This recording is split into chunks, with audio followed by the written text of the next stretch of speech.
বহুকাল পরে আইসা সে আমারে জিগাইলো, আমারে কি আপনার মনে পড়ে? বহুকাল পরে আইসা সে আমারে জিগাইলো, আমারে কি আপনার মনে পড়ে?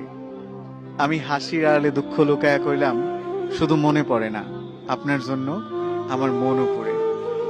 তুমি যে কথাটা বললা যে হচ্ছে আমাদের কথা কি মনে পড়ে কিনা, কিছু কিছু মানুষ থাকে মনের মানুষ, যারা সবসময় মনে থাকে এবং তাদের জন্য মন পুড়তে থাকে তাদের কথা যখন মনে হয়।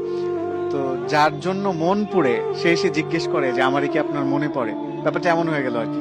আমি আমার একটা কবিতার বইয়ে লিখেছিলাম যে বহুকাল পরে আইসা সে আমারে জিগাইলো, আমারই কি আপনার মনে পড়ে?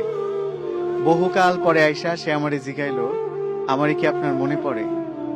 আমি হাসির আড়ালে দুঃখ লুকায়া কইলাম, শুধু মনে পড়ে না, আপনার জন্য আমার মনও পড়ে।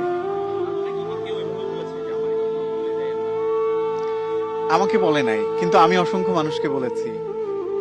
আমি সেজন্য একটা কবিতাও লিখেছিলাম যে আমারে ভুইলা যায়েন না, ভুল কইরাও যদি ভুইলা যান আমি জানলে কষ্ট পাবো। জীবনে কত অপ্রয়োজনীয় জিনিসই তো আমরা মনে রাইখা দেই। কবে, কোথায়, কোন পথে হাঁটতে গিয়ে হোঁচট খাইলাম, অদেখা তার কাটাই লাইগা শখের জামাটা ছিঁড়া গেল। লোকাল বাসে ওঠার সময় না দেখা কেউ একজন হাতটা ধইরা টাইনা তুললো।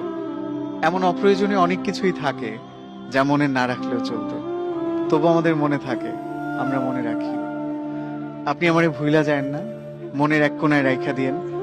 ফুল হয়ে যাওয়া ফোনের স্টোরেজের মতো যদি কখনো মনের মেমরি পরিপূর্ণ হয়ে যায়, যদি স্টোরেজের প্রয়োজনে কোনো কিছু ডিলিট করা লাগে, আপনি অন্য কিছু ডিলিট করেন, তবুও আমারে থাকতে দিয়েন মনে, যত্নে রাখেন কিংবা অযত্নে।